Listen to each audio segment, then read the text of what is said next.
so we could not spend more time on that. And in fact, I just, first of all, representation of electrical power system.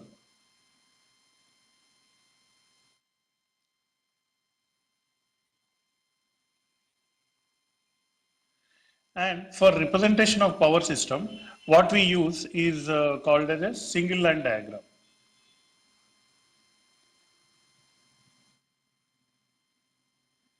So for this single line diagram, I'll just give you an example. So what are all the equipments?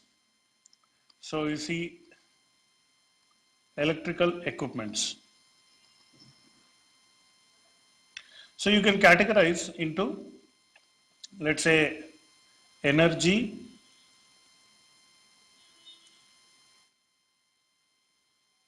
conversion equipments, and another is energy transmission.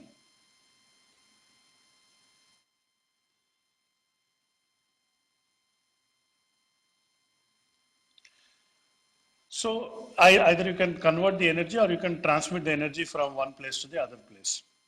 So in the energy conversion, what you can find is, the generator. Okay, so what is a generator? Generator converts the mechanical energy into electrical energy. So similarly, you have motor. So motor converts mechanical energy into, electrical energy into mechanical energy. So you all know that. Then you have a transformer.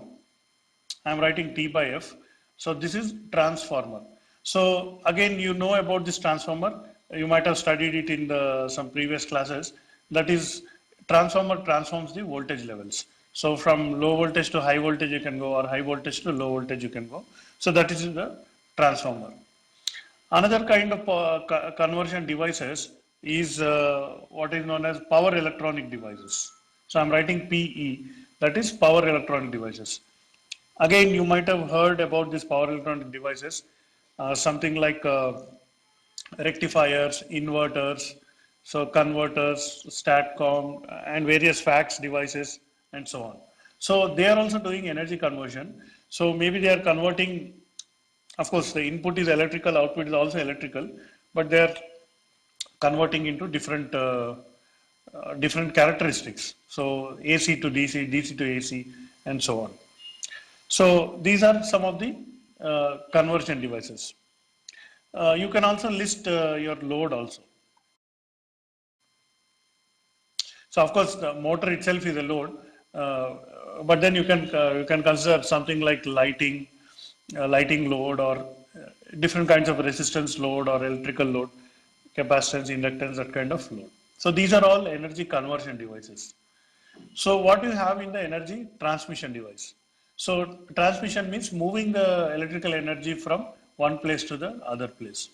So you can generate in one place, but then once you generated the power, you want to transmit it to the other place. So mainly two types are there. That is your transmission lines, that is AC line and HVDC line. So again, these two you might have already heard about it. So power transmission lines, whenever you go outside, you can see these AC lines actually. So you can see some transmission towers and transmission lines that are going outside. Physically, you can see this. Similarly, HVDC line also, which may look somewhat similar to the AC line, but then it carries the DC voltage and DC current. So that is about this energy conversion. Now another is there is a substation also is there. So let me write that also. So strictly speaking, substation is like the higher version of transformer. So let me just write it here. Substation actually contains the transformer itself. So in the substation, you have various devices. So again, even these substations also, you might be familiar whenever you travel outside. On the side of the road, you will see a lot of electrical wires coming out of some big ground. Many poles are there at one single place, and a lot of equipments are there. So basically, what you can characterize them is, one is the bus bars, and another is circuit breakers,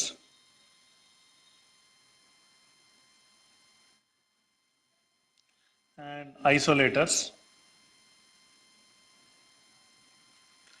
Then you have some kind of measuring devices, something like CT and PT. So CT is current transformer, PT is potential transformer. Current transformer used for measuring the current, and PT is used for measuring the potential of the high voltage lines. So what is bus bar?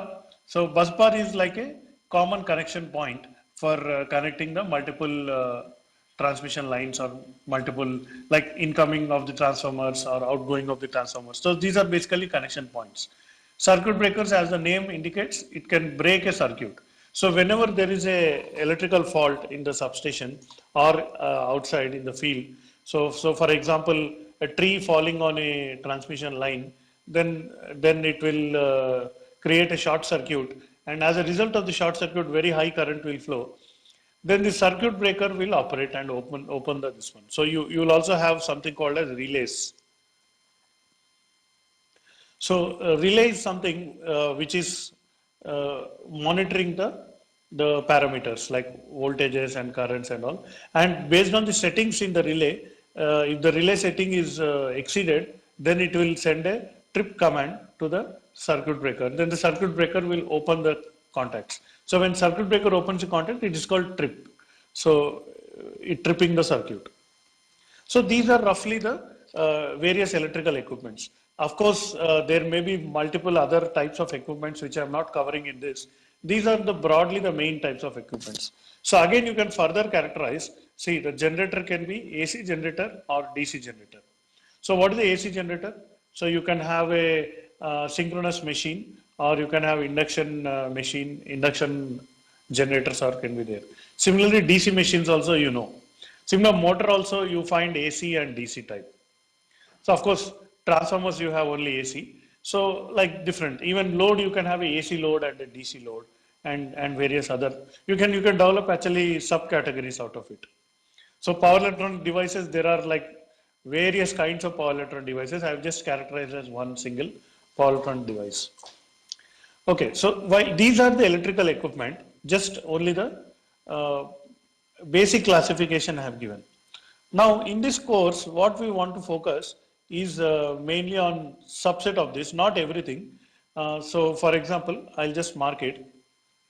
So, of course, we will be modeling the generator. So, this I'll just, and the motor, and definitely we'll be modeling the transformers. But this power electronic devices, for the time being, we will not consider in our power system analysis course. There could be a kind of advanced course where you will see how power electronic devices are used and all this thing. So in this first course on power systems, we are leaving this topic. Now load also, of course, we are mentioning the load. AC transmission lines, definitely we are representing the AC transmission line. So the HVDC transmission lines, again, it is a different theory. So we will not be going in depth into HVDC transmission lines in this particular course. Now coming to the substation, so of course these bus bars, circuit breakers, isolators, these are all pertaining to the connectivity, like connections equipment. So they are not actually involved in generation or transmission or distribution of power. They are just connectivity things. Okay. So these also will represent. So I'll just mark the entire substation. Okay. So I'll just, so this is nothing but topics covered in this course. So now, how do you represent this? So I was mentioning single line diagram as this one. So let's have some symbols. So I'll draw the symbol also here. So the symbol for generator is quite obvious. You might have already seen it. It is like a circle with AC wave inside that. So this is the symbol for generator. So this single line and this single bus bar indicates the connection point for the generator. Similarly, motor also you can define in the similar way. Transformer, what is the symbol for transformer? So the transformer can be represented as a set of windings like this. So two wiggly lines and then they are connected like this. So of course it will be a three-phase transformer, but here I am only showing a single-phase representation. And the load is represented in the form of a small triangle like this. So this is the symbol for the load. So these are just symbols. I'm introducing symbols. How do you represent AC transmission line? So first is you have a starting bus bar and ending bus bar, and in between I connect that. Then this line is the AC transmission line. So sometimes you can have a double circuit line. So this is only a single circuit line. So you can have a double circuit line or triple circuit line and so on. So this is a bus number 1 and this is bus number 2, and between the two buses the AC line is connected. So like this. So what are the symbols for bus bars? Bus bars already you have seen. This particular line, as I said, it's a connection point. So this line, thick line, is called the bus bar. Circuit breaker, typically it is represented in the form of a square. So let me show it here. So this is a bus bar, and circuit breaker is something like this. And isolator is basically a switch like this. CT-PT, right now we will not worry about that. This is a transmission line. And on the other end of the transmission line, I have another isolator and bus bar, circuit breaker and all. So this is circuit breaker. This is isolator. So I can once again show two small bus bars like this. This is AC line. This is again isolator. This is again circuit breaker. And finally, this is bus bar.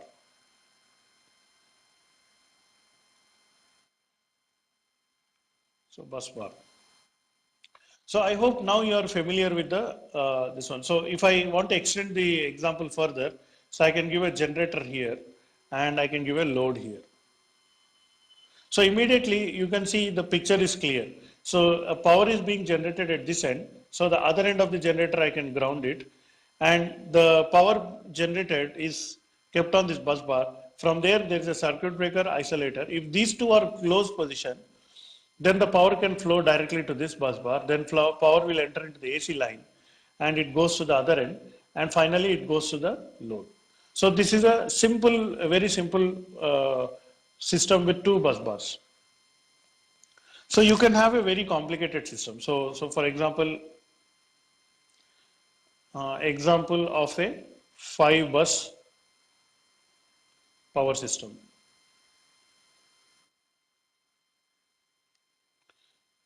So let me draw the 5-bus power system. So this is bus number 1, this is bus number 2, this is I can draw anywhere, bus number 3 and bus number 4 and bus number 5, for example.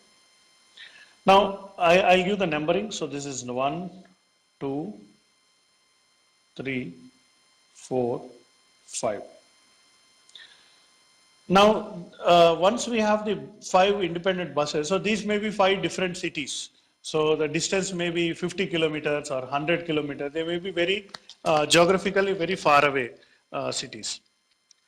Now I want to show the transmission lines. So how the power is flowing between these two. So bus 1 is connected to bus 2. Bus 1 is also connected to bus 3. So I can show a line like this. And bus 3 is connected to bus 4. And 4 and 5 are also connected. And similarly, bus 2 and 5 are also connected. So like this, I can keep on making the connections. So I can also, let's say, for example, 2 and 3 are connected. Then bus 3 is connected to bus 2. So you should be careful. There should not be any short circuit between two of the lines. So when you draw the diagram, make sure that you draw them neatly like this without any connection. So now what do I have? So I have a network. How many lines? So if I give the numbering to the lines, let's say this is line number 1, line number 2, line number 3, line number 4, 5, and 6 and 7. So there are 7 transmission lines. So I have 5 bus bars or buses, 7 lines. So this is a simple network like this. Now, what about the generator? So I can just once again show a generator here. So before we discuss generator, let's also discuss the transmission lines. Sorry, transformers.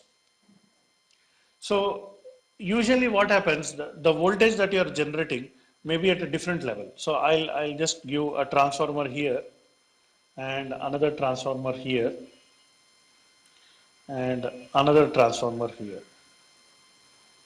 So I have 3 transformers.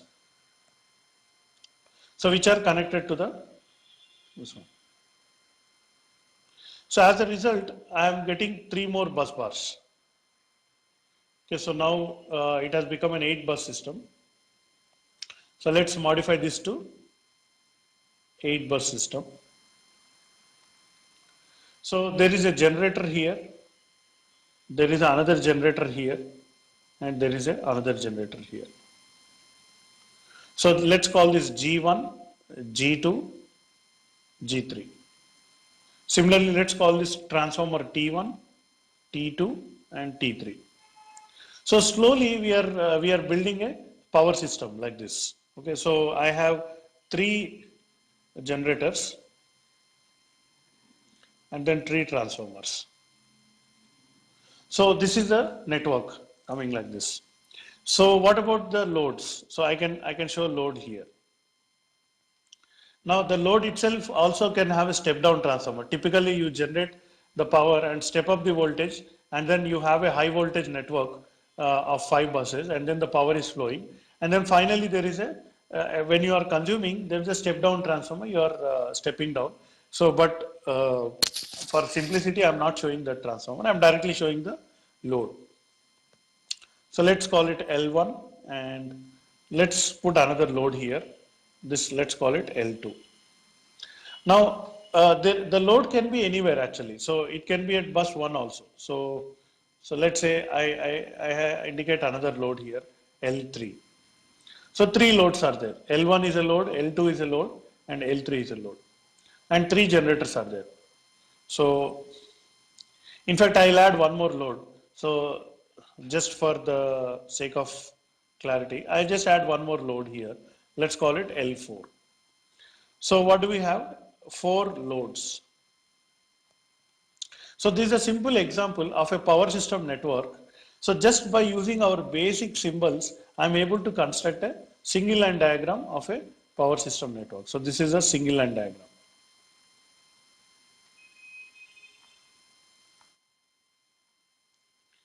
Why we are calling it single line diagram is actually in reality there is a 3 line system. It's a 3 phase system. So for example, if you look at this transmission line, I draw only one line, but actually there are 3, physically there are 3 lines that are going.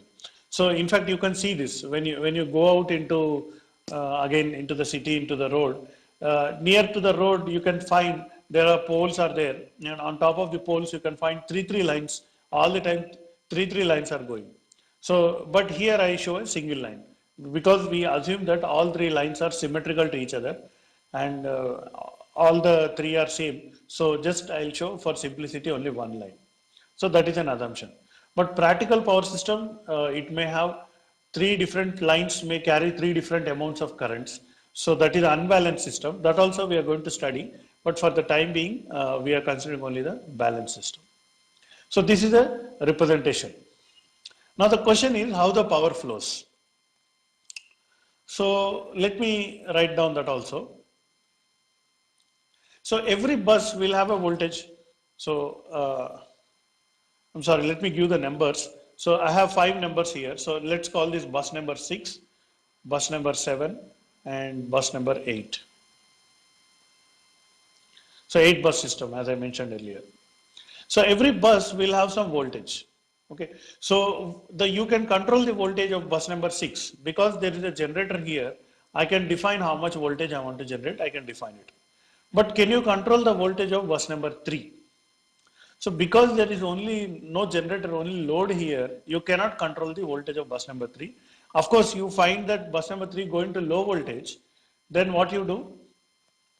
So you generate more reactive power at generator G1. That higher reactive power will travel to the line and increase the voltage at the other end. So remember, last class we had done it. Two sources and one transmission line. The voltage magnitude depends on the reactive power and the voltage angle depends on the active power. So power flows. So what are the directions? Right now I don't know. So there the power is generated G1, G2, G3. Three places the power is generated and four places the power is consumed. So the pattern of power flows I cannot tell right away. So in fact that is the main purpose of our course, how to identify the pattern of power flows on this network. So to identify pattern of how much reactive power is going from which place to which place, how much active power is flowing on each of the transmission line. Also, there will be losses. So I have not shown it here. There will be resistance and reactance for this line. In fact, this line will also have capacitance. If it is a very long transmission line, it will have resistance, reactance, and capacitance. And whenever current flows on a line, there will be I square R losses in this. So the total power generated will be slightly more than the total power transmitted to the load. Some of the power is consumed by the network itself. So that will be the network losses. The transmission line will heat up. Heat is generated like that. Okay, so I'll just pause for a minute here. Uh, so does anybody know the answer?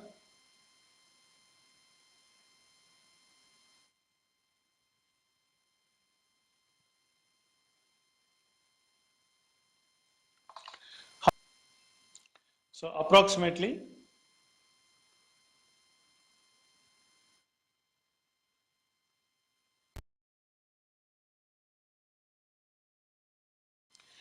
Now the problem is here I put a star mark and then I'll write here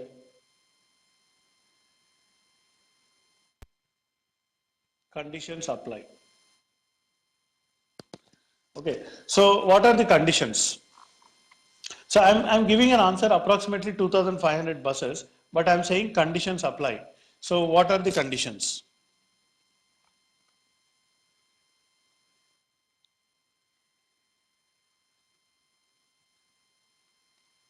So basically, let me explain. The network will have different voltage levels. So what are the network voltages? So starting from 440 volts. So this 440 volts is at your houses. So at your home you get 440 volt three phase supply. Then there is 11 kilovolts. Then there is a 33 kilovolts. In fact, there is a 22 kilovolts also.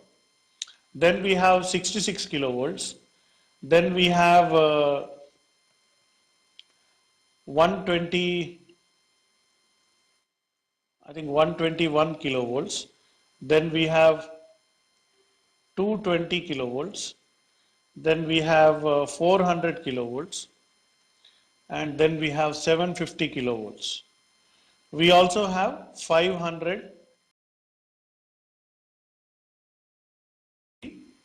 We also have 800, sorry, 500 kilovolts and 800 kilovolts HVDC. So 1200 kilovolts HVDC also under development. So now the question is, so this is condition number one, that is voltage level. So if I want to model only up to voltage level of 400 kilovolts. So I don't want to show the other voltage levels, just 400 kilovolts I want to show. So maybe 2500 buses.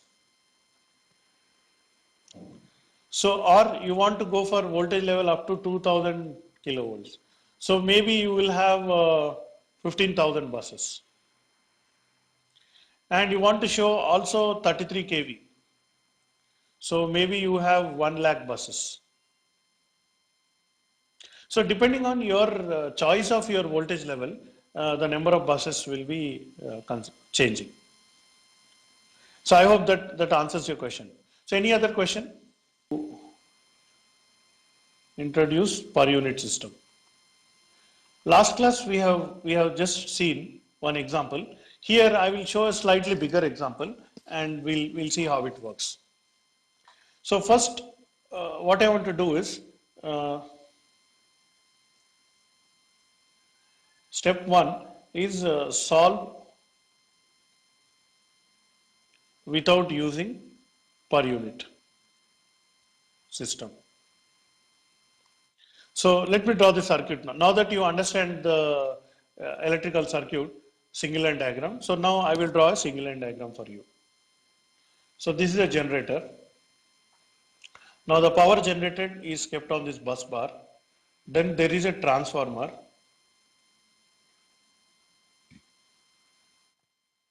The transformer is 1:5. That means it is a step up transformer. Whatever voltage is generated, it stepped up to 5 times.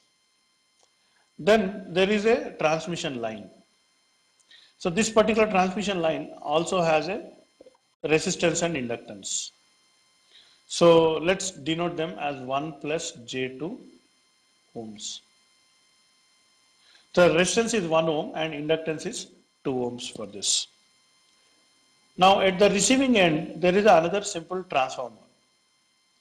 But this time the ratio is different. The ratio is 4:1. So this is a step down transformer, this is a step up transformer, but here the ratio is different. I have a receiving end bus bar. Then there is a load that is connected. So let's say load is nothing but 30 plus J 20. So this is kilowatts and this is kilovolt amperes.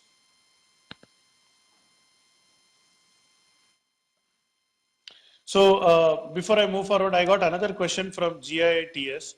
So again, this is a request for all. You can unmute your mic and you can ask your question. So you can see some kind of bars here. So these are the connection points. So for example, you see here.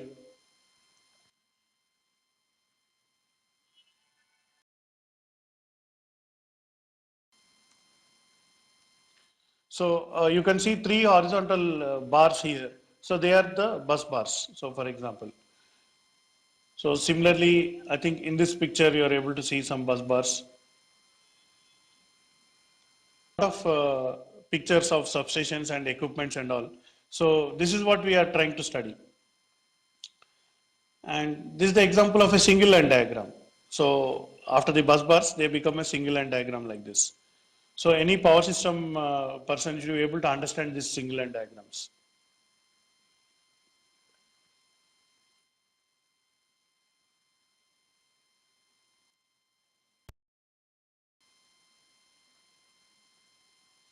So I hope you're getting some idea. So separately, after the class, you can go online. You can again multiples of 11 because one disk insulator is for 11 kV. So if you stack 3 disk insulators, we get 33 kV system. If you stack 6 insulators, we'll get 66 kV insulator and so on. So that is just a practical need because of the insulators requirement. It is like that. I hope you understood this doubt. Okay, so let's continue. So I have a question. I'm still 30 plus J20 kV here. So let's give some numbering. So this is called bus number 1. This is bus number 2. This is bus number 3 and this is bus number 4. So what is the rated voltage? Okay, so the rated voltage is, let's say here is 400 volts. Okay, so rated voltage is indicated in brackets. So actually rated voltage should be 400 volts. So therefore, what is the rated voltage of this bus bar? So if it is 400 here, 1 is to 4, so it will be 4 times here. This is 1600 volts. So this is the rating. So this side also 1600 volts is the rating. Now because of the 1600 volt rating, on the other side you have 320 volts rating. Because 1600 divided by 5, I get the 320. Now the actual voltage. So the actual voltage is 390 volts at 0 degrees. So this is E4.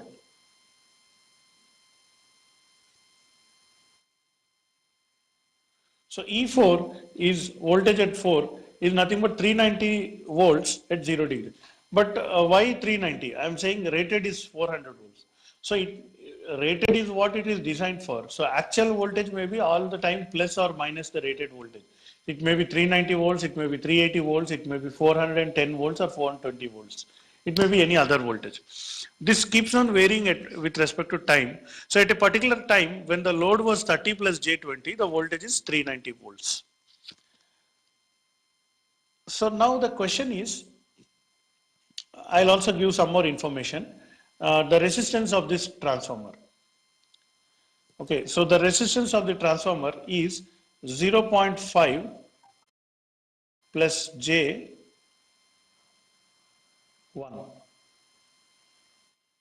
So you know that equivalent resistance of a transformer can be referred to the primary side, or equivalent resistance of a transformer can refer to the secondary side. So after everything, the resistance of this transformer referred to the 1600 volt side is 0.5 plus J1 ohm. And for simplicity, even this also I am taking 0.5 plus J1 ohm. This is also referred to 1600 kV side. Sorry, 1600 volt side. So I think now I have given all the information. This generator is ideal. It does not have any internal resistance. So what is the question? So question is find E1. So E1 is a complex number. So that means E1 is nothing but it will have some magnitude E1 and some angle delta 1. So find E1 and delta 1. This is what you have to find out. So what is E4 and delta 4? 390, 0. So there will be some E3 here. There will be some E2 here. These are all complex numbers. And then some E1 here. So how to find E1? So the problem you will find is because of this transformers, there is a big problem.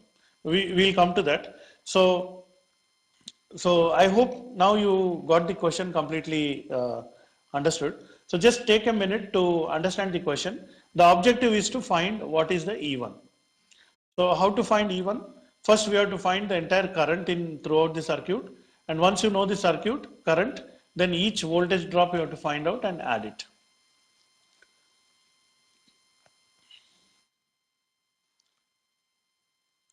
Problem is with two transformers.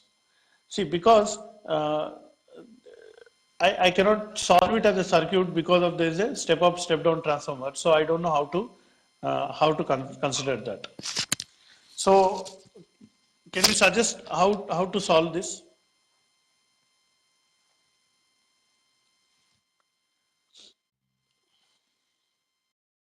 So I am asking anybody to look at this, and you can suggest how to solve this. My objective is to find what is E1. So how do we solve? Level. So there are different voltage levels. So let me just. So convert all the values into common voltage level. So if you do this, then you can easily solve the problem. So if you notice in our network, luckily we have 1600 rated for the line, and the impedances of the transformers are already given in the 1600 volts. So what I can do is I can represent like this. This is equivalent resistance of the transformer. Okay, so this is 1 plus J 0.5 ohms. This is transformer T1. Then I have a line. So this is, sorry, this is, what are the values? I think I reversed this. So this is 0.5. Let me delete this. This is 0.5 plus J1 ohm. This is 1 plus J2 ohms. Similarly, there is another line also. This is 0.5 plus J1 ohm. So this whole thing is at the, this is transformer 100 volts level. Now on the right side, there is a load. So this load is connected to 400 volts. So what happens if I transfer this load from the bus number 4 to on the primary side? So how it will change? So can anyone suggest how the load will change? Similarly, on the other side, how the generator will change?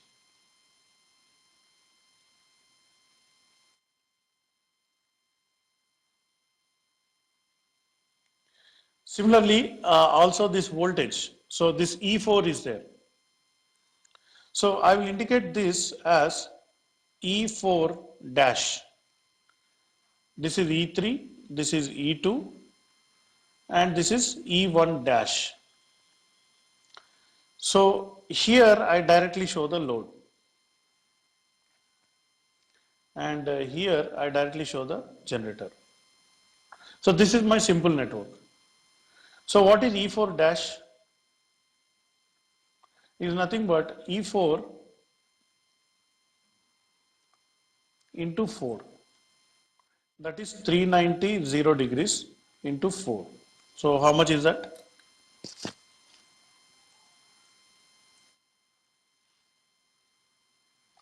So 390 into 4.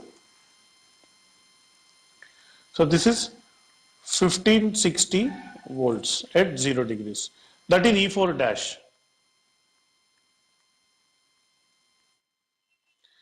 Then I have E1 dash. What is this E1 dash? Nothing but actual E1 multiplied by 5, because the E1 is transferred to the 16 kV side. So this is unknown. So now that, but what about load? The load, whether it is on the primary side or in the secondary side, because load is given as the kilowatts, it will always be same. So this will be 30 kilowatts plus J 20 kilovolt amperes. Now you know the S and you know the E4 dash, then I can find the current. So what is the current? So you know S equal to V into I conjugate. So therefore, 30 plus J20 equal to E4 dash into I conjugate. So therefore, I conjugate is nothing but 30 minus J, 30 plus J20 divided by E4 dash. So like this, I'll know what is the current. So by the way, this is kilovolts, kVA, 30 kilowatts and this one. So that kilo is 10 to the power of 3. That's what you have to consider. So this is in volts. So volt will. So shall we do the calculation? This is 30 plus J20 divided by 1560. So into 10 to the power of 3. Individually, I can divide 30 by 1560 plus J 20 by 1560. So into 10 to the power of 3. So finally that is equal to,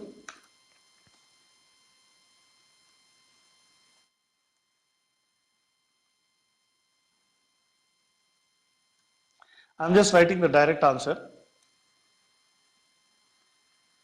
19.2 amperes. So actually this is real component.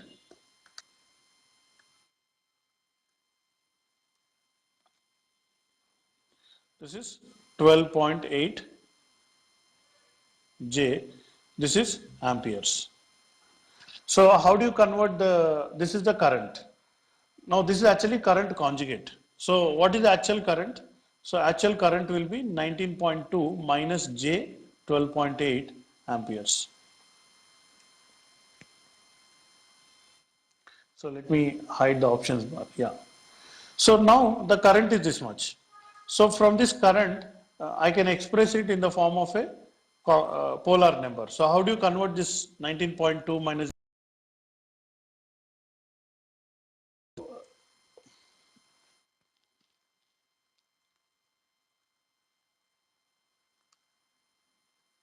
and the angle is 33, this is minus sign, 0.7 degrees. So I get the current value like this. So now this current I calculated. So the current I equal to 23 amperes and the angle is minus 33.7 degrees. Once I know this current I can multiply with this voltage and this voltage. So finally I'll get the total voltage drop. Okay, so total voltage drop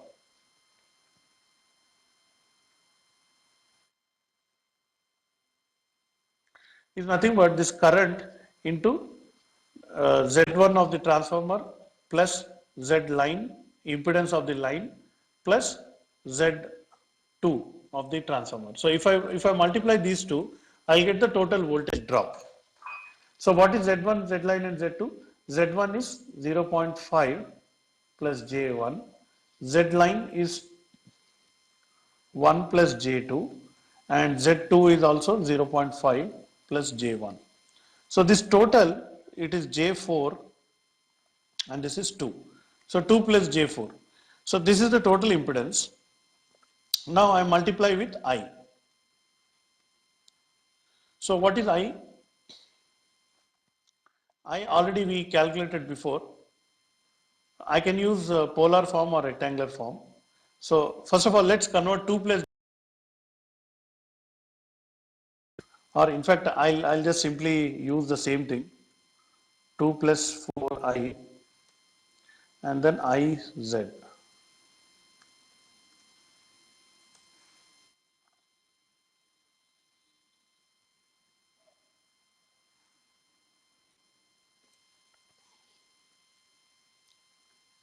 89.6 plus J 51.2 volts. So this is your total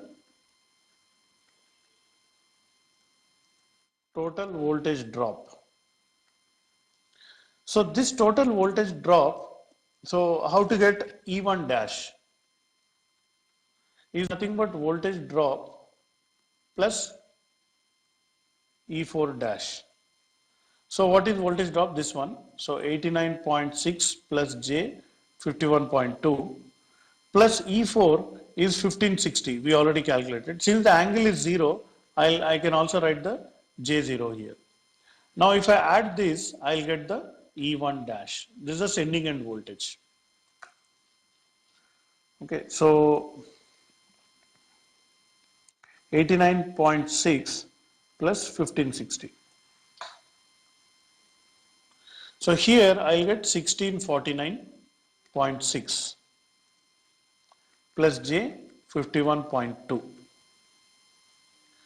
Now this one I can convert into polar form so that I will know what is the magnitude and angle of E1.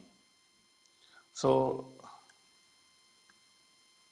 I am again using my calculator to do that. So T. So I'm getting 1650.4. So let me write that 0.4 also. And the angle is 1.778 degrees. tell what is E1. So simply divide this by 5 because there is a transformer 1:5 there. So just simply 1650.4 divided by 5 and the angle will remain same. So what is that? 1650.4 divided by 5. 330. I'll just round it off to 330 volts. So this is my E1. So finally our objective is achieved. I'm able to solve the problem and find what is the E1. 330 volts. So let me mark it on the final solution. So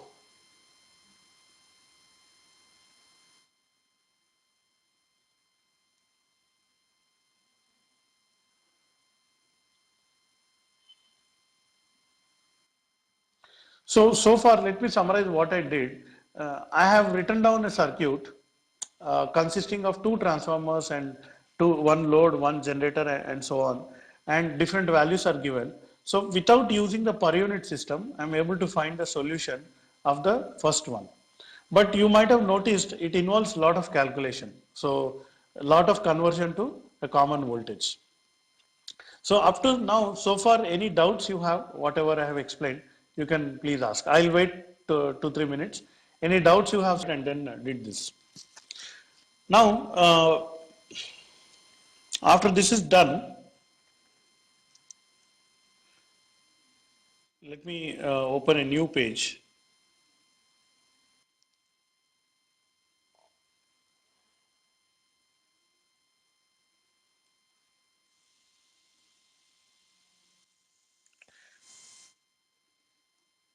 So step 2, solve using per unit system. So the same problem, how to solve it using the per unit system. So this is what I want to address now. So you will notice that per unit system, it will be slightly easier compared to step 2, or sometimes you might find both are equal. But then if you imagine a very large network, then the per unit system definitely more easy than the KVL or Ohm's law method that we followed before. Okay, so how to solve using per unit system? So first what you do is recreate the circuit. So maybe I'll just copy this.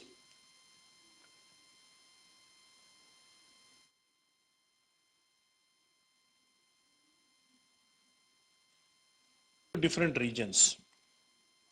So this time for dividing into regions, I will write like this.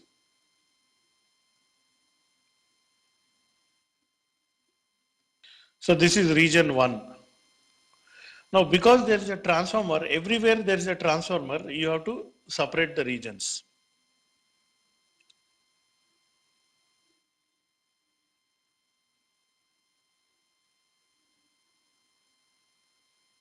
This is region 2.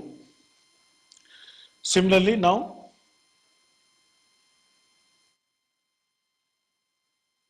this is region 3. So what you have done is, wherever you find a transformer, you divide it into, at that particular transformer, you divide it into regions. Now immediately one doubt you can get is whether the transformer will go in region 1 or region 2. You can consider both cases. Either you can take it to region 1 or you can take it to region 2. That is your choice. But in our example, since the value of the transformer given according to 1600 volts, so I will be considering it into the region 2. So what do I have in region 1? Region 1, I just have the generator. Region 2, I have the transformer T1, then I have the line, and I have another transformer T2. And region 3 will have a load. So this is what we have divided our network into, 3 regions. So 3 regions based on the voltage levels. Now for each region, you define a per unit voltage. So for region 1, base voltage. is 20 volts. So why I am selecting 320 volts? Because 320 volts is given as the base rated voltage for the first generator. So that's why base voltage for region 1 I selected 320 volts. So what is the base voltage for region 2? It will be 5 times. So it will be 1600 volts. And what will be the base voltage for region 3? So 1600 divided by 4, so the base voltage is 400 volts. So if I summarize once again, step 1, divide the network into regions, and step 2, define base voltage for each region. So one, if you select the other. So what is the next step? So next step is step 3, define base power for the system. So although there are multiple regions, the power is same for all regions. So let's define S base is equal to 100 kVA. So notice here kilo is there. So S base is 100 kVA. So now convert step 4, convert the network, or before even convert, step 4 is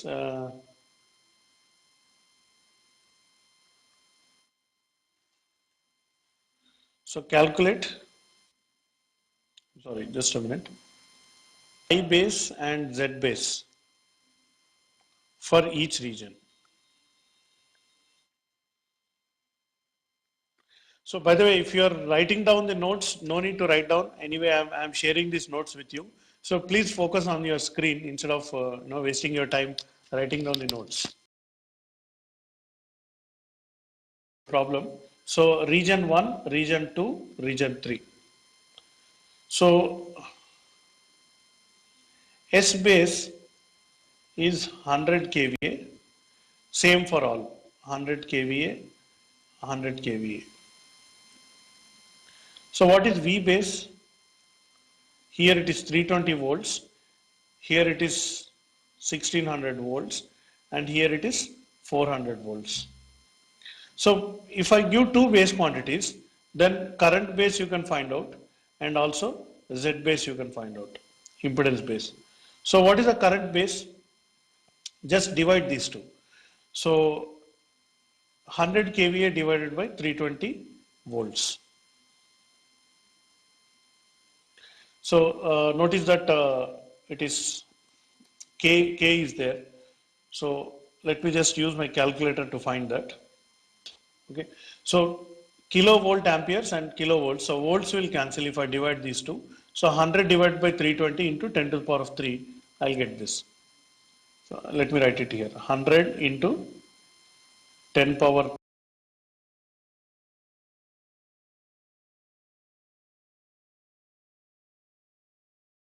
Similarly, what is the base current for region 2?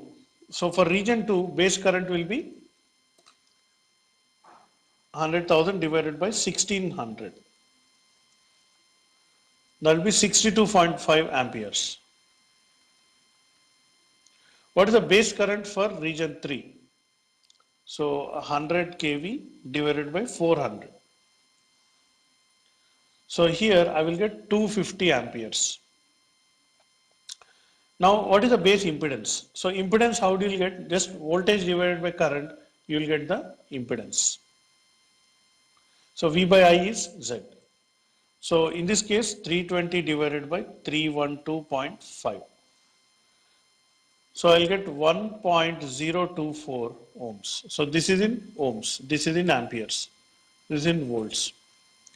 So what about the base impedance here? 1600 divided by 62.5. 1600 divided by 62.5.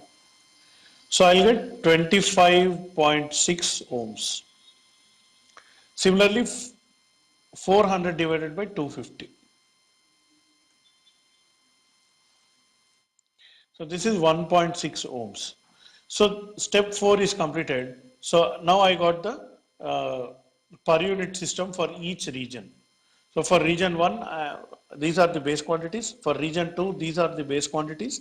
And for region 3, these are the base quantities. Now what is the next step you have to do? Step 5. So convert the network into per unit network. So it is very simple. So if I convert, first I'll get a generator, then I'll get this, then there is a transformer, I'll represent like this, then there is a line, then there is another transformer, and then finally there is a load.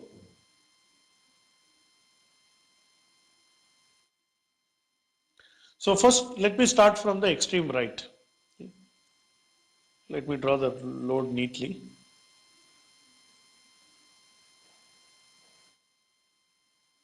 So what is the load? Load is 30 kilowatts plus J 20 kVAR. This is given. So if I divide load in per unit, so the actual load divided by S base. So what is S base? S base is 100 kVA. So if I divide this, I will get 30 by 100 is 0.3 plus J 0.2 per unit. So this is in per unit. So here I get 0.3 plus J 0.2 per unit. So this is my load. What about the resistance? So T1 impedance, T1Z I will write it, divided by Z base. So what is the impedance of transformer? That is 0.5 plus J1. So this you remember already. Now divided by Z base, since the transformer is in region 2, I will select the Z base of region 2. So transformer is in region 2, so the Z base is 25.6. So I'll write 25.6 in the denominator. So this is in ohms, this is in ohms. So I'll get the final result in per unit. So let me do that. Sorry, I was getting a call. Plus J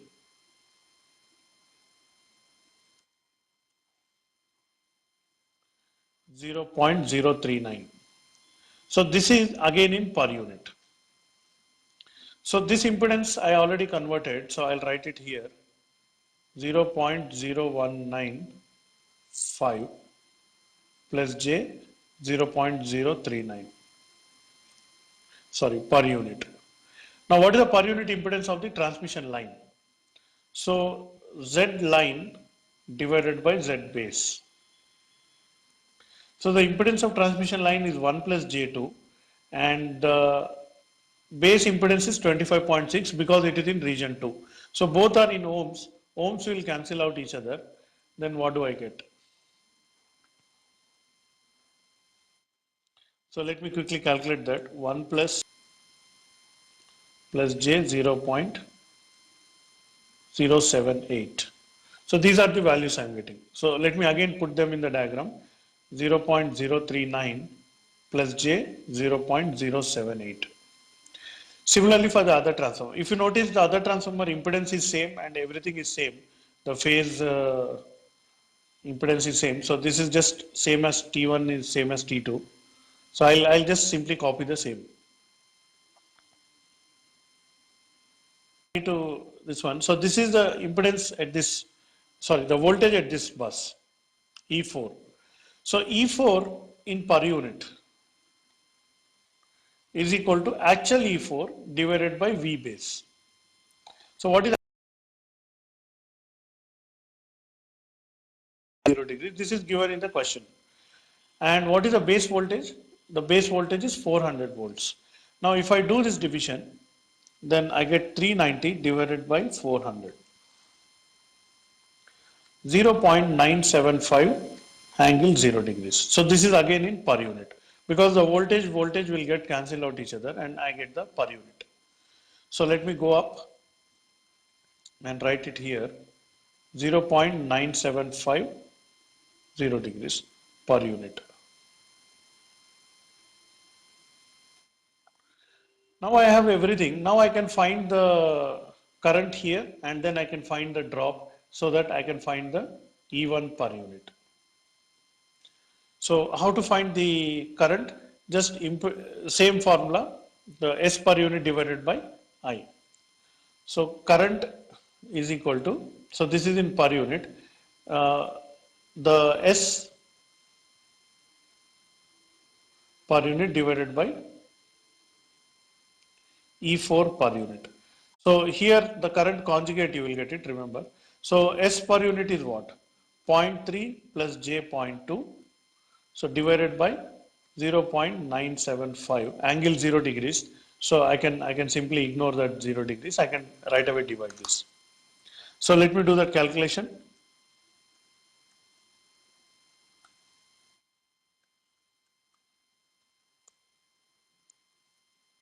So if I do this calculation, I am getting current as 0.30769 plus J 0.20513.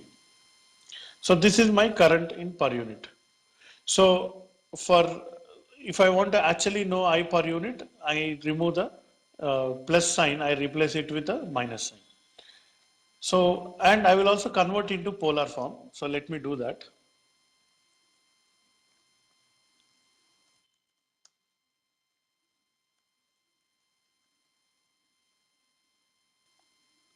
And the angle.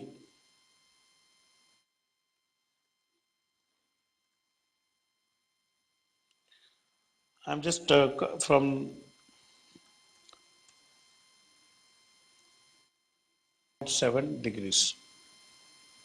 So this is what is my current in per unit. Now for curiosity's sake, you want to just find actually what is the current. So what you will get, I actual, simply I per unit into base current. So what is the base current in region 2? So if I go up, so the base current in region 2 is 62.5 amperes. So if I simply multiply that, 0.37 into 62.5, and the angle will remain same, minus 33.7 degrees. So if I do this, 62.5 multiplied by 0.37. So I'll get 23.125 amperes at minus 33.7 degrees. So this 23.125 amperes, you might remember from the solution where we calculated without using per unit. I think it is matching with that. Anyways, let's continue. We will finally match the final answer. Okay, so continue. So I per unit I know. So what is the Z total? So if I go up, so individually I know the resistance here, all of them are in series. So I'll write Z total is equal to 0.195 plus 0.039 plus 0.0195. So that's what I'll do it. Total impedance I am adding.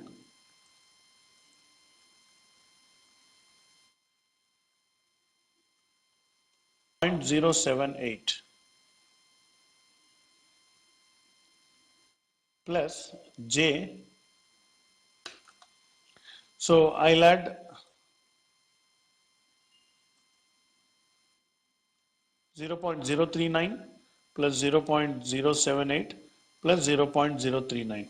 So I'm adding all the reactances. So I'm getting the total reactance 0.156. So I have the total impedance now ZT. Now this Z, and also I calculated the current. What is the current? So current I equal to, we just now calculated, that is 0.37 per unit, and the angle is minus 33.7 degrees. Now if I multiply current and ZT, I will find out the drop. So what is V drop?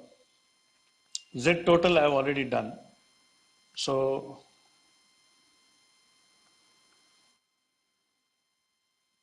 here I'll say C above. So V drop equal to I into I per unit into.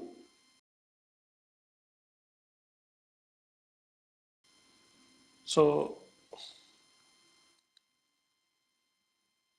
since I have been calculating, I'll just do that, plus 0.156 I.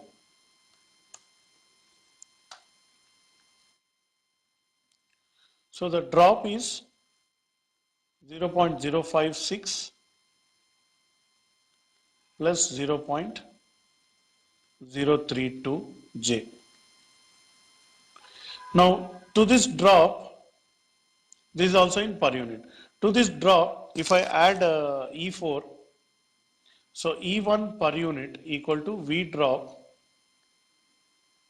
plus E4 per unit. So E4 per unit, as you remember, it is 0.975. So I'm just adding to that.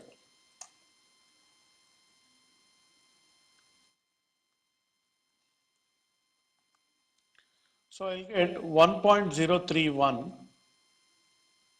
plus J 0.032. So of course this imaginary component will be same. So this is E1 per unit. Now E1 per unit, if I express in polar form,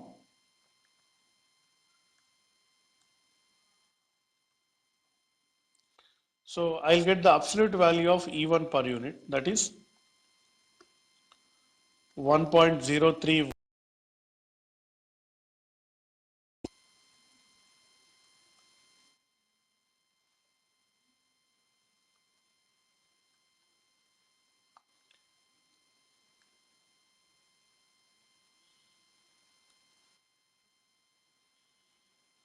degrees.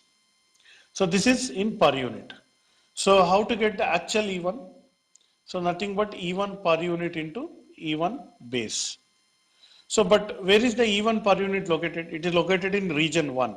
So what is the base voltage for region 1? So if you go back, the base voltage for region 1 is 320 volts. So therefore, to convert back to the actual voltage, you multiply with 320 volts. That is 1.0315 into 320, and then multiplied with 1.778 degrees. So what do I get? 1.0315 multiplied by 320. So again I am getting 330 volts at an angle of 1.778 degrees. This is E1. So this is answer with per unit system. And if you refer to your notes, E1 equal to 330 volts, 1.778 degrees. This is answer without per unit system. Now, if you notice, we got exactly the same answer. So the answer is exactly same, whether it is per unit or without per unit. And that's what I wanted to show. So now we solved the same problem in two methods. One is using per unit system, other is without using per unit system. So again, I request you to go back and then refer to this, what is the steps and procedures. In the next class also, we'll once again dedicate to per unit system only because it is very important, dividing the regions and assigning the voltages and all these things. If I, now you might get a doubt, per unit system is more complicated than the actual system. But then if you go back and look at our first diagram, so let me share the three transformers, you have four different loads, three different generators. This kind of a complex network, if you want to solve using your regular without per unit, it is very, very difficult. But this kind of big network, you can solve it simply by using the per unit system. So per unit system will become simpler if the network is very large, and then you can solve it. So that's why you need to learn the per unit system. So since the time is up, I'll be concluding now. But again, I request all of you, I'll share the notes with you. You go